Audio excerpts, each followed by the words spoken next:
Good morning and welcome to StudyIQ. I am Prashant Mamani. I hope you all are doing good. Let's have a positive start. Set your goals high and don't stop till you get there. With this, dear friends, we have many important articles on our screen. This one is about GST 1 year after.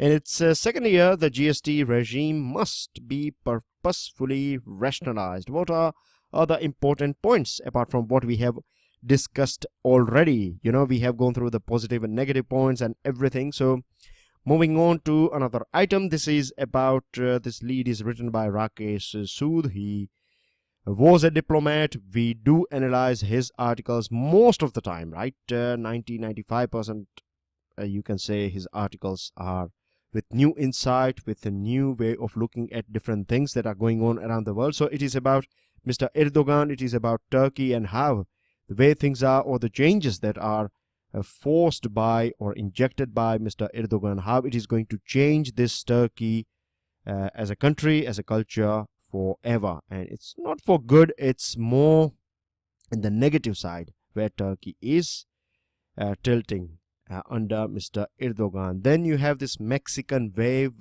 new political leader, new person is going to rule Mexico. You can have a quick glance over it as far as India is concerned, right? Just have a quick glance. You'll hardly find questions on this item. You have this how to list cases better. Again, a very important article. It is about giving a sort of professional touch. If we can make some simple tweaks here and there, and if we can get professional help, when I say we, I mean to say high courts and Supreme Courts, right? If they get a professional help from all those companies or organizations who are expert in this operation management, then yes, we can change the way things are going on as far as our courts are concerned. And then you have a very important article, Reforming Higher Education. It is about HEC. I have added one slide of my Press Information Bureau analysis. Actually, this PIB of 2nd July that is released today morning. If you'll go through it, it is available, of course, in Hindi and English. If you go through it, then I have taken this HEC as a special topic. So I have added one slide that will, if just in case if you have not gone through it, then it will help you with better understanding of HEC. And then you have these two articles. One is about this linked by light research possibilities in this quantum optics. And this is about Congress. With this, dear friends, StudyIQ provides pen drive and tablet courses for various different exams. Check out StudyIQ.com to find out more about it. Our test series, the first one will come out on 10th July. Registration is open now. Make sure you make the most out of discount that is available. I think it's over now, right? It's not available as I'm speaking to you right now. But when I say not available, I mean to say the discount. Yes, registrations are open, available both in Hindi and English. Check out testseries.studyiq.com. Thank you very much for sharing this lecture with other people. Thank you very much for your positive comment. Trust me, it works like a fuel for me. And keep on sharing this lecture. Thank you again. And to make sure you hit the like button if you learn something from today's discussion. Want to get in touch with me? This is my Facebook and Twitter handle. With this, we reach first editorial. Let's analyze it in detail 1 year after. Now, you know that we have talked about this thing just a couple of days ago, that when GST was introduced nearly a year ago, right, we saw this massive glitches, right? First of all, this GST network was not able to take this load of so many, millions and millions of people being on this platform, GST network, where you file your returns and everything. And you know that we discussed this thing as well, that overall 37 returns. So this was a big headache. Just imagine that you are doing your business at the same time. You have to, file all these returns and everything in a new system on computer. So this was a bit of headache. But one thing that we must admit here, and this was visible, genuinely this was visible, it was this administrative will, right, and flexibility that was provided both by central as well as state government to make sure that this GST is rolled out as smoothly as possible. As I told you yesterday, when you introduce something new at this level, then of course you are going to find many problems. And the way human mind works, or way the society works, right, we hardly see positive points. We tend to focus on negative things, that these things are not working, and etc etc, but which is again a good thing, so that we can solve it. And when I say this administrative will and flexibility, yes, GST Council did everything it can to make sure that it is as smooth as possible. We also saw these changes, deadlines were extended, e-way bill was introduced, and then it was delayed because it was realized that this will be too much. So we have seen necessary changes. GST Council, so far, they have never used this voting mechanism. Everything has been decided with the help of this consensus or joint agreement, right? A joint understanding, rather than using this voting thing. So this again, right, this is one of the good example of cooperative federalism, GST Council. And dear friends, we have this 5 brackets. 0, we generally don't talk about it, but apart from that, we have this 4 different slabs, right?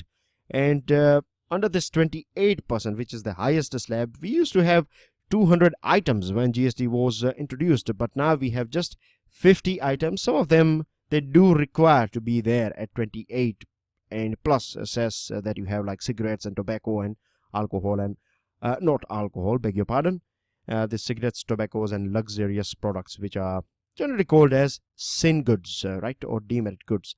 Now, the other thing is, of course, at present, if we talk about GST, then yes, its roots are getting more deeper, and it has, of course, altered this economic landscape very positively. Recently, Prime Minister was asked about this thing, or the government was asked about this thing, and the government has clearly said, Mr. Modi ruled out this single tax rate, that we can have just one tax rate in our country. This is something that has been rejected, because you cannot have both things, right? You cannot have Mercedes as well as some other necessary item at the same rate. We cannot have this thing at present. In future, right, yes, the possibilities are there, but at present we need this multiple rate. At least we can get rid of 28% for now, or we can keep this 28% for all these sin goods, and we can have a sort of standard rate of 15 or 16%, and we can get rid of 12 and 18. But this is something that will be decided by GST Council. This is just an idea, and of course in future we are working towards this thing, because on an average, as you can see, 90,000 crore rupees is coming in the pockets of government every month. This is not a small amount. And Piyush Goyal, who is our finance minister, he has also said that in near future we are going to clock 1,10,000 crore rupees per month. As far as formalization is concerned, right, nearly 4.5 million entities have registered, new entities have registered under GST. So this has, of course, promoted formalization, but we need to work on this thing as well. See, petroleum, real estate, electricity, alcohol, all these things are out of GST net. Let's take example of, say, petroleum, right? If petroleum is out of GST, then this cascading effect of tax on tax, right? Because most of the products are transported using this vehicles, isn't it? Some sort of transport method. So because of this thing, this cascading effect does not go away. So this is something that government should, or GST Council should, work on. Now we reach to this item here. This is about Turkey. Now let's first of all, let me take you to some important geographical items associated with Turkey. Do spend at least 10 minutes once we are done with this video lecture, right? Once you download this PDF file, PDF lecture, make sure you spend at least 10 minutes, not just on this picture, but also open your atlas and go through this region. Now you can see here, this is Black Sea, this is Ukraine, so Crimean portion is here. Today in international page, you will find that Mr. Trump and Mr. Putin have decided that they will not talk over this Crimean portion. What is the reason or what are the things that are associated with Crimea? You should be aware about this thing. Then coming on to this Turkey. Turkey is the it's a country that is part of course, Asia, but many times it is considered or half of its portion is considered under Europe as well. You can see here, this is Europe and this is Middle East or Asia. So it is a country based on its geographical location, as well as if you go back to the history, you'll find that this city, right, very famous city, we find this city many times in Indian movies as well. Many songs are shot here in Istanbul, which was earlier known as Constantinople. So you have this history as well, Constantinople, and later on Istanbul. Remember this Hagia Sophia place, and then you have this Bosporus Strait that is connecting this Marmara Sea with the Black Sea, and then you have this Mediterranean Sea and Black Sea.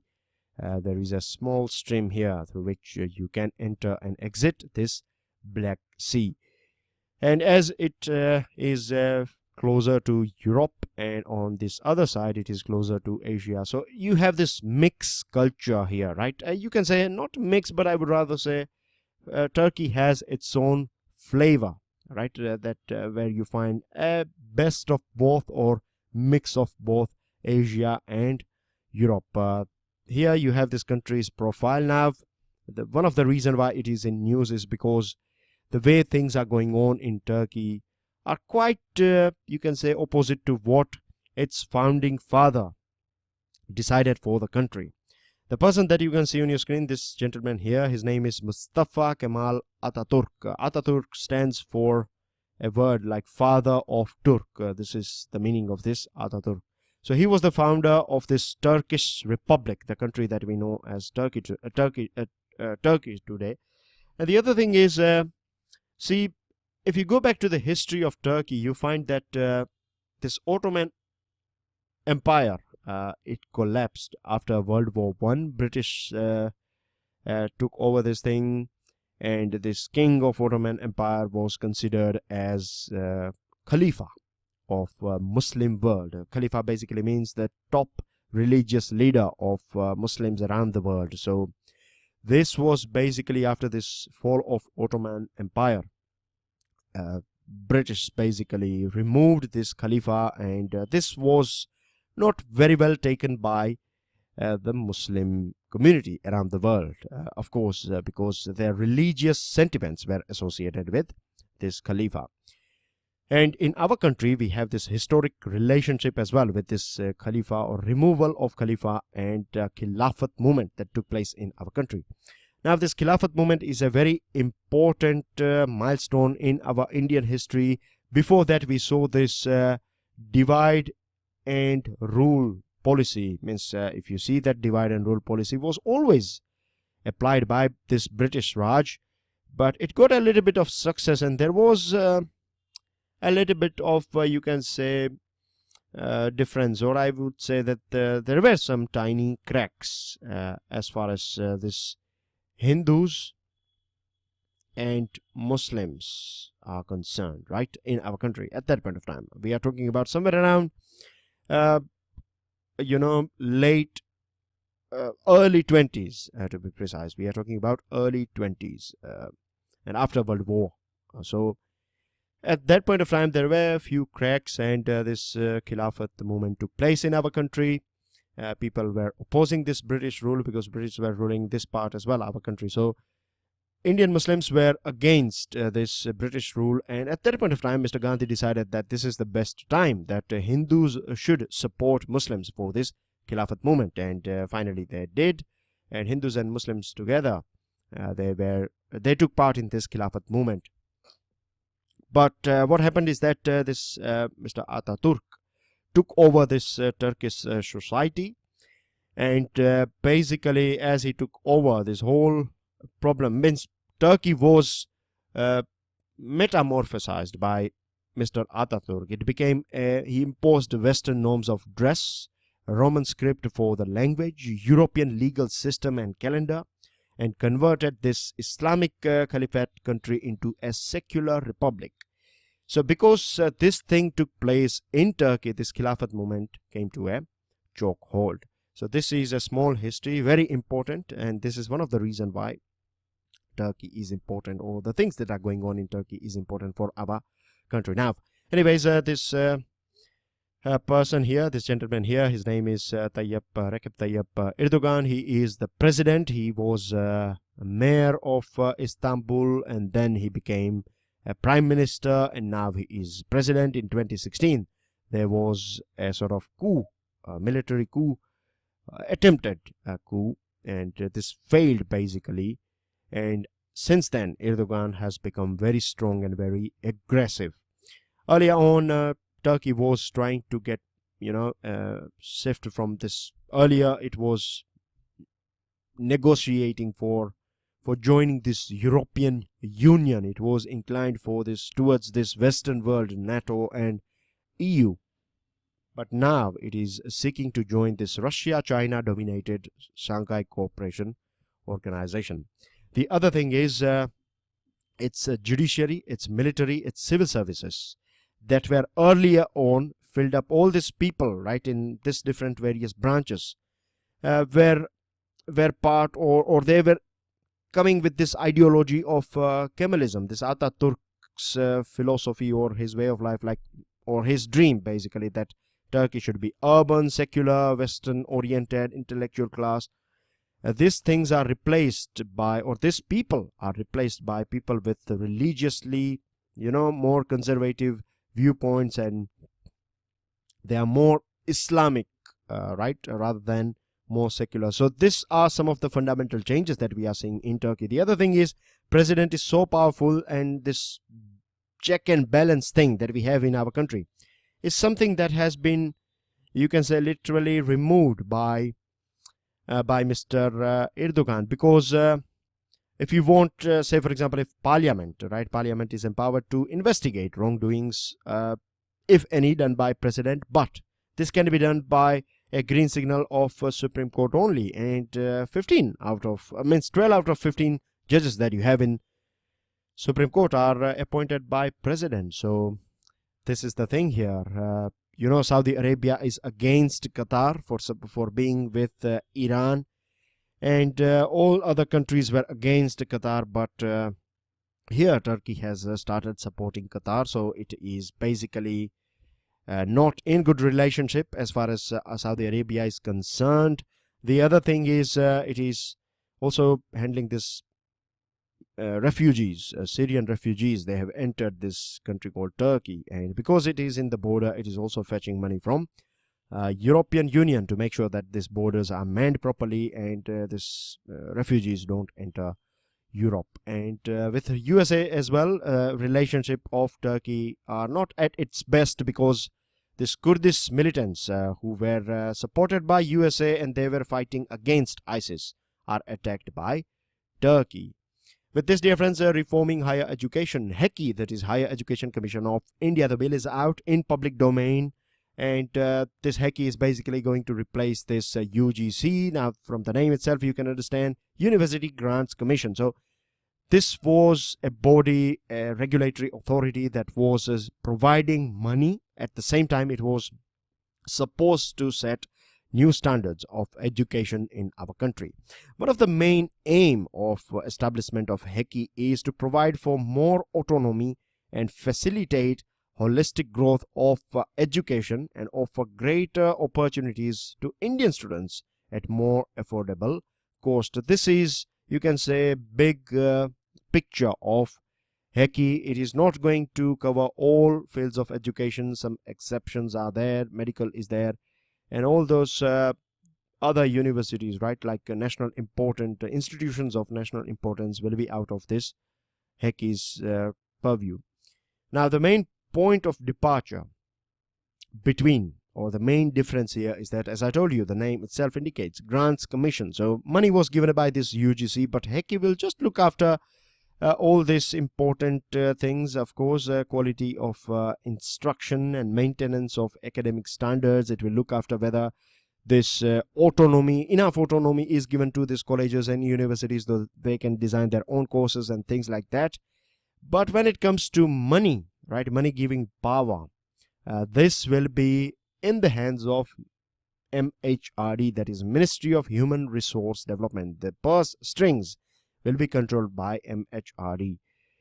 If you go through the quote of Professor Furkan Kamar, then he has said this thing that since 1857, in 1857 we got 3 universities in our country, and since then till this inception of this UGC, that was in 1956, we are talking about roughly 100 years, right? In this 1 century, what we saw was that universities were were autonomous. They were outside these regulators. They were basically not requiring any regulators because they were having this mechanism. They were committed for quality and things like that. As far as this MHRD is concerned, it already provides money to, central universities and many other universities. As far as the state universities are concerned, which account for 50% of student enrollment. So we need to clarify this thing, and we need to come out with a sort of mechanism so that this political, when in central government you have, say for example, BJP, and in a particular state you have Congress, and if you have a state university, then we don't want to see this thing that because of this political difference between two parties, two ruling parties at two different levels, we don't want education to suffer, right? So under this Rashtriya Uchchatar Shiksha Abhiyan or RUSA, if this thing is going to be brought under, right, fund giving thing, then we need clear and transparent mechanism. This is very important, right? The other thing is structure of HEC. You have 12 members, chairperson and vice chairperson. You will have this chairperson as a rank of secretary, and this secretary will look after this search cum selection committee. So he would be donning many hats. He or she would be donning many hats, and many times it will lead to inefficiency as well, right? Difficulties and conflict of interest too. The other thing is the final control or the string of this chairperson or vice chairperson will be in the hands of the central government. So again, the main role is, or the main strings are in the hands of central government. So these are some of the red flags that we need to work on. I have got this from, as I told you, from 2nd July's PIB. I have got some additional points here. This will of course help you, which we don't find in today's article. The thing is, you have this NAC committee, right? NAC, NAAC. So it basically looks after this quality assessment and accreditation body. It works like, giving credits and things like that, like how universities and colleges are performing. But it has been around for like 20 years, but so far it has just right till 2016, it has just gone through or audited 40% of universities and 20% of colleges. So NAC is basically inefficient. What we can do, how we can change things?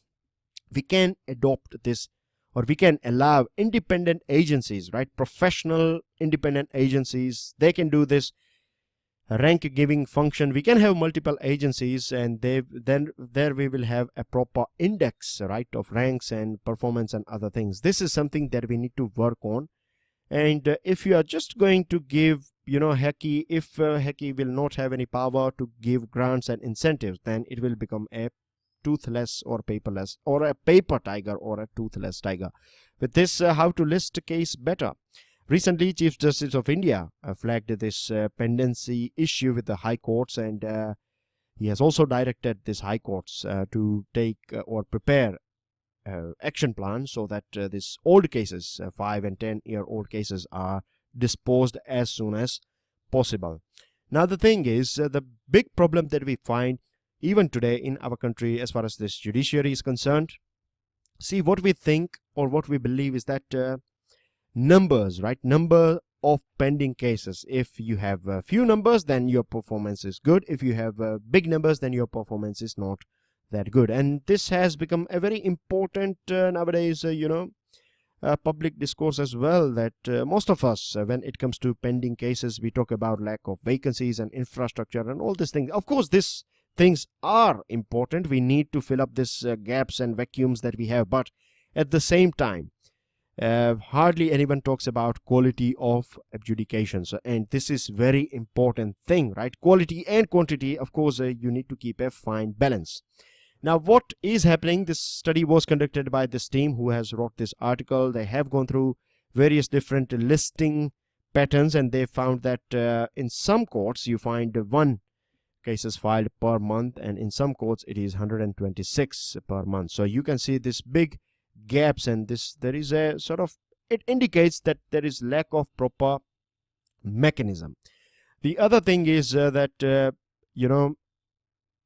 in a day as well, many cases are filed. So what happens is that all those cases that are filed earlier on, and some of them like emergency cases and things like that, they are looked after, and by the end of the day, these pending cases, right, the cases that are not looked after, they basically get accumulated in this pending case pipeline. The other thing is these pending matters barely make it to the court. Now, what can be done to make sure that we can change this situation?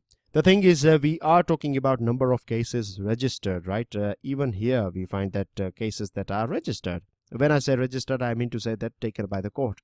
But we need to focus on number of cases actually being heard. It's altogether a different thing, right? Giving or saying that, yes, this particular case is on a list and that particular case is heard. So it's a totally different thing. So we should measure the performance based on cases being heard. The other thing is, what we can do is we can hire a professional, as I told you, right, a professional agency. We see these things in big programs, isn't it? Mega factories and other programs, and how they do stuff. And there are so many programs. I don't know exact name, but I'm sure you might have watched this sort of programs, like how professional companies. And there is a subject in management called operation management, right? Operation management is basically you go through your operations, how case is filed in this case, right? What happens with the police, how they take, say for example, if it's a criminal case, then how they register their FIR, and then it goes to courts and advocates, and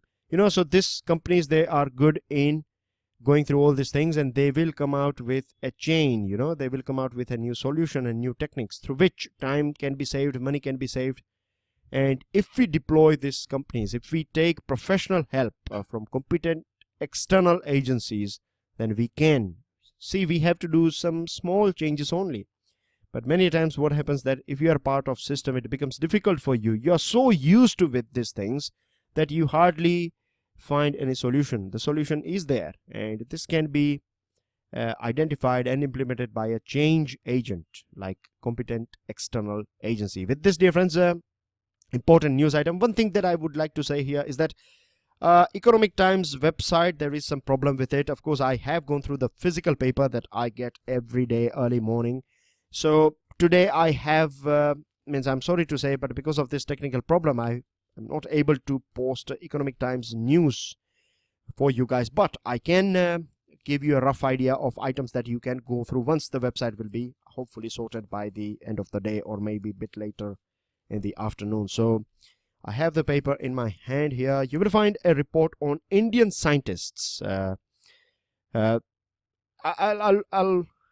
just read this headline. Indian scientists make their meeting with Nobel heroes count, right? There was a big meeting of scientific leaders in Germany, and the good thing is that Indian scientists, in terms of quantity, in terms of numbers, we were number 2 after Germany. And this is a big thing. It's something like UPSC, every year 50,000 scientists, they apply for this thing, and only 700 get selected to visit and meet this Nobel heroes, Nobel laureates in scientific field. So Indian scientists were present there. Then if you go to this page of economy, macro, micro, and more, this is the name of this page. You will easily find it, don't worry about it. So this page, you will find many important items. You will find a table as well. It is about manufacturing has expanded, right, fastest in 7 months. Now, when manufacturing expands, remember that new jobs are created, new investment will take place. So it is a big thing for our economy. It's very important. Just have a quick glance over this thing, then you will find that core sector, there are 8 core sectors, and core sector growth in May slows to 10-month low. So this is a matter of concern, this core sector going a little bit down. With this, GST collections may help beat fiscal deficit target, has been said by Finance Minister. And oversight panel in NITI on card to fast-track closure of 6 central public sector enterprises. So these are 4 items that you should go through, or in fact 5 items that you should go through in today's Economic Times. With this, dear friends, Karnataka has been ordered by Kaveri Authority to release water.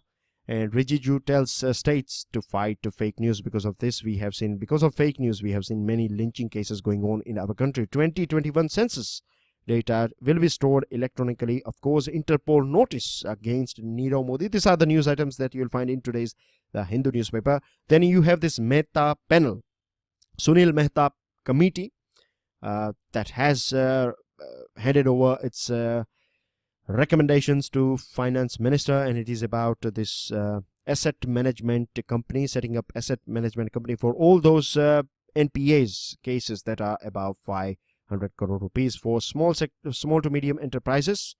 90 days time has been said, and when we say SME loans, we are talking about 50 crore or less. This should be sorted out in 90 days. These are some of these recommendations by this Mehta committee. Remember the name of this Sunil Mehta committee, right? And dear friends, this is about Mexico. A quick glance over who is AMLO and everything about it. That's everything in today's discussion, dear friends. These are your questions. These are your answers. That's everything. Enjoy your day. Jai Hind.